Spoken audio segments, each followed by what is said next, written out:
say, kumbaga merong opposite. Okay? Merong opposite. It means that what applies in a less important case will certainly apply in a more important one. And this teaching method that compares a smaller situation to a larger one to illustrate the truth. Ibig sabihin po, itong phrase has come to mean an inescapable conclusion. Pero alam niyo po, sa Bible, Jesus and even the Apostle Paul uses this phrase when making a point. Ang point po na to, it is a positive point and most definitely a point that shows the vastness of God's love for you and for me. Yung kalakihan ng pag-ibig ng ating Ama sa langit para sa iyo at para sa atin. Hindi natin pinamaliin yung pag-ibig ng mga ama natin dito sa mundo. We are appreciating all of them. We are appreciating our fathers. We are honoring them. Pero dapat din natin kilalanin na higit sa pag-ibig ng ating Ama dito sa mundo ito, merong mas umiibig sa atin, sa bawat isa sa atin na ating Ama sa langit. And today, let us discover that our God is the Father of how much more.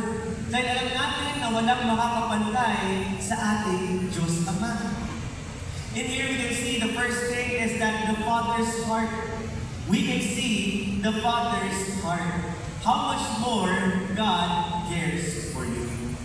Okay? How much more God cares for you. Sabi sa Matthew 6:30, now if God should clothe the grass of the field, which today is, and tomorrow is thrown into the oven, will He not much more clothe you, O you of little faith? Ang biblical context po nito ay itong sa Matthew 6. Ito po ay parte ng Sermon on the Mount. Sermon on the Mount, and Jesus is addressing one of the humanity's greatest struggle. Ang pinaka-struggle po ng mga tao, unang-una, ito po yung tinatawag natin na worry. Sabi mo sa katabi mo, worry. Sabi mo ulit pabalik, don't worry. Okay? Huwag na tayong mangamba. Kaya ina-address ni Jesus yan because He knows. Alam niya po na bawat tao na nakikinig sa Kanya, sila po ay nangangamba. They are worried about the food that you're gonna be eating. Sino po ang nag-iisip rin pa na kung ano kakainin niya mamayang gabi? O kaya naman, kung may kakainin pa na sila the whole week next week. Sa pagkakaalam ko, kapag next week, ito po, papasok na yung tinatawag natin pension and peligro. No? Parang minsan, iba sa atin, mag-isip pa, siya pa kaya itong aking natirang budget? May mga ipapakain ko kaya ko sa aking mga anak, sa aking pamilya. At yan po isa sa mga worry ng mga tao. And also, people worried about clothing. Okay? People worry about clothing. Kapag may pupuntahan kayo isang magandang event, magtatanungan kayo ng mga kaibigan niyo, uy friend, may isusuot ka na ba? Pag may pupuntahan kang kasal, talagang maghahanap ka na online, maaga pa lang, because you think about the things na yung susuotin doon sa magandang event na yun, sa pinakahihintay mong event. Some people worry about tomorrow. Marami sa atin nangangamba ano ang mangyayari kinabukasan. May mga iba sa atin nangangamba, iniisip na ano kaya ang mangyayari sa bawat isa sa atin sa kinabukasan. And the same worry still exists today. At tinuturo ng ating Panginoon sa Kristo, tinuturo niya sa kanyang mga tagapakinig na sa halip at sa katotohanan na ang bawat isa ay nangangamba, itinuturo niya sila sa nature. Okay? Jesus points them to nature. Sabi niya doon, no? Look at the birds, look at the lilies, look at the grass. Tignan niyo yung mga ibon. Wala naman nagpapakain sa kanila pero hindi sila nagugutom. Lagi silang may pagkain. Look at the lilies, yung mga bulaklak. Kahit walang nag-aalaga sa kanila, sila po ay namumulaklak na napakaganda. Sino po nakita ng mga water lily? Okay? Yung iba sa atin pag nakita ng water lily sa mga pond, sa mga lake, talagang pipicturean pa natin kasi napakaganda. It is a beautiful sight that the Lord is clothing them with wonderful colors and petals. Kaya tinuturo ng ating Panginoon sa Kristo, tignan natin yung mga ibon, tignan natin yung mga lili, and even look at the grass. Ang lahat ng ito, God is taking care of all of them. The Lord God is taking care of all of them. Kaya pinanano ni Jesus yung mga tao na ikinig sa Kanya, will He not much more clothe you? Kung yung mga ibon, yung mga damo, yung mga bulaklak, nakikita natin na kung paano alagaan ng ating Panginoon, paano pa kaya tayo? How much more will God clothe you? Napakasimple lang po ng argument dito.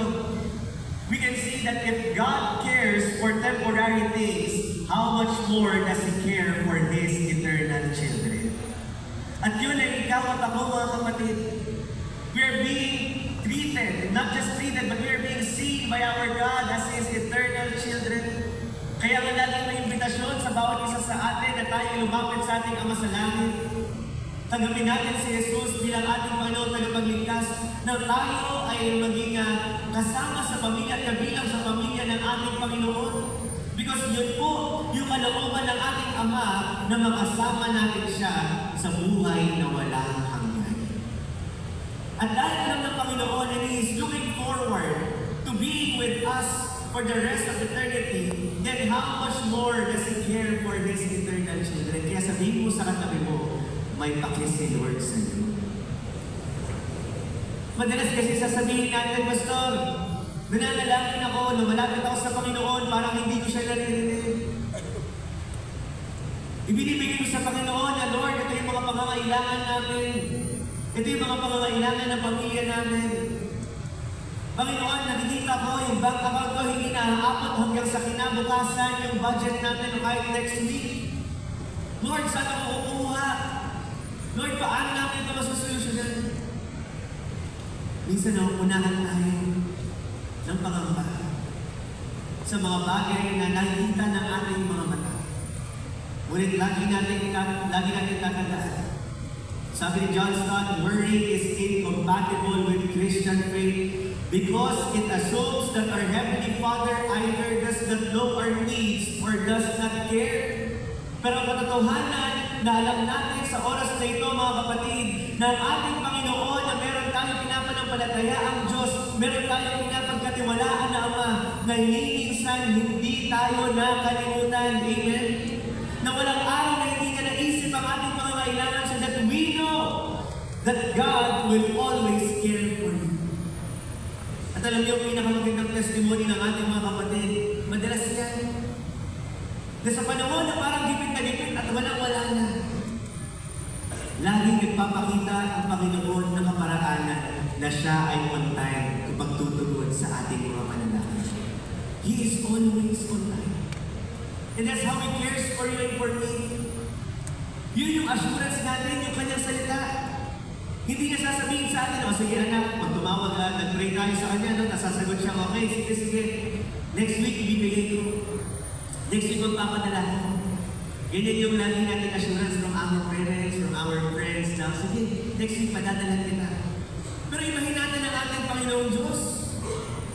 Hindi siya mag-reply ng gano'n para ma-assure tayo dahil alam mo at alam ko na nais ng Panginoon na i-develop yung pananampalataya natin na kahit hindi natin nakikita, kahit hindi natin naririnig at kahit walang tangible answer at this point, nananampalataya tayo ng kaparaanan ng Panginoon ay laging pinakamainam para sa iyo at para sa atin. Kaya patuloy tayo umapit, patuloy tayo mananampalataya, patuloy tayo mag-look forward at umasa ng ating Panginoon ay lagi tayong naiisip.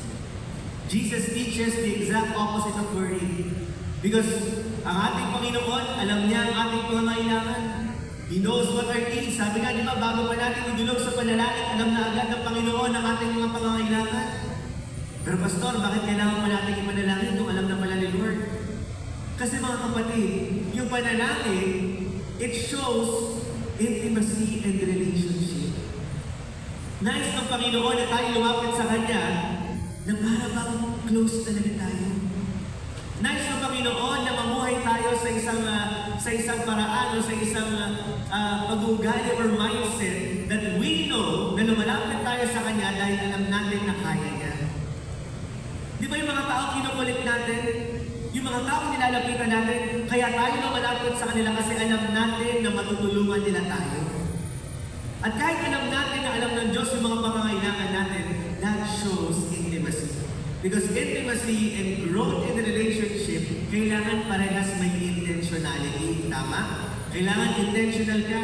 Dahil ang ating Panginoon, matagal niya na po napatunayan at naipakita na intentional siya sa magpapakita ng pag-ibig niya sa iyo at para sa akin. By Jesus died on the cross for us, He showed His great love for you and for me. At sa oras na ito, napakasimple lang naman tayo yung lalapit sa Kanya. Lord, ito po ang aking pangangailangan, ito po ang aking kalagayan. It's a very simple way for us to show our intentionality sa ating Panginoon. Tayo po ay lumapit sa Kanya.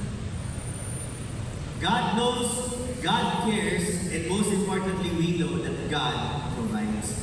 Sabi sa Psalm 139, verse 13 to 14, For you formed my inward parts, you covered me in my mother's womb. I will praise you, for I am fearfully and wonderfully made. Marvelous are your works, and that my soul knows very well.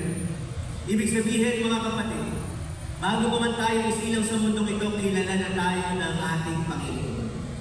Bago pa man natin masilayan ang mundo ito, He is already forming our inward parts. Kaya kung sino man ang unang nakakakilala sa atin, kung sino man ang unang nakakaalam kung sino tayo, walang iba kundi ang ating Creator, ang ating Amasalangit, ang ating Diyos na siyang nakakaalam at nakakaunawa. He knows and He understands. Even in Luke chapter 12, verse 7, but the very hairs of your head are all numbered. Alam ng Panginoon kung ilan ang bawat strand ng buhok natin sa ating katawan. Ibig sabihin, ang ating Diyos, hindi niya lang tayo kilala by name. Hindi niya lang alam kung ano yung pinagdadaanan natin, but He also knows the very details of our identity. Alam niya. Ibig sabihin, kung alam niya yung even the details of who we are, meron siyang pakialam. Interesado siya sa iyo. Sa mga kabataan natin dito, pansinin mo kapag meron kang crush. Diba? Talaga nga alamin mo yung very details. Ano kaya yung favorite color niya? Ano kaya yung favorite niyang pagkain? Diba? You would know those things. Ang ating Panginoon, alam niya lahat ng paborito natin. Alam niya lahat ng ayaw natin. Alam ng Panginoon lahat ng iniisip natin. Alam ng Panginoon yung mga trauma natin. Alam ng Panginoon yung mga pinagdaanan natin na nagpapasaya sa atin, nagpasakit sa atin. Lahat yan alam ng ating Panginoon because He cares for you and for me. A father may forget his child's birthday. A father may forget an errand. A father may forget kung saan niya nilagay yung pag-uwi niya, yung mga gamit niya, no? Naranasan niyo na po ba yun, na pag-uwi ng tatay, yung mga susi niya, nilapag niya dito. Tapos tatanungin niya yung asawa, saan ka nilagay yung susi niya? Hindi ko na makita. Pala, nandun lang sa table. May mga pagkakataon na makakalimutan ng mga ama natin din sa lupa. But our God, our Heavenly Father, He knows every detail about us. Alam niya lahat ng luha natin. Alam niya lahat ng kabigatan natin sa ating mga puso. He knows every prayer whispered in the middle of the night. Because nothing about your life escapes His attention. Napakaganda nun na laging nakatuon ang mga mata ng ating Panginoon sa bawat isa sa atin. Alam niya yung pinagdadaanan natin. Alam niya yung mga tagumpay natin. Brothers and sisters, marami yung iba sa atin ay dinadala mga kabigatan sa mga oras na ito na marami hindi alam ng katabi mo, ng mga mahal sa buhay. You're experiencing some financial pressure. You're experiencing some family concerns. Nakakaranas ka ng mga struggle sa kalusugan, sa health. O kaya naman nagkakaroon ka ng naiisip na anxiety for your future because it is so uncertain. But remember this, brothers and sisters, lagi natin tatandaan that God's heart is greater than your worries. Amen? God's heart is greater than your worries. You may not know what tomorrow holds, but you know who holds your tomorrow. Sino ba ang mahawak ng ating kinabukasan? Kaya mga kapatid, lagi nating ibigay ang ating mga buhay. Lagi nating ipagkatiwala ang ating mga kinabukasan sa ating Diyos Ama because He knows the future. He knows the past. He knows the present. At ang maganda doon, kung siya po ay naging tapat sa atin noon, He will still be faithful today and He will continue to be faithful to you and for me forever. forever and in the future. Palakpakan po natin ang ating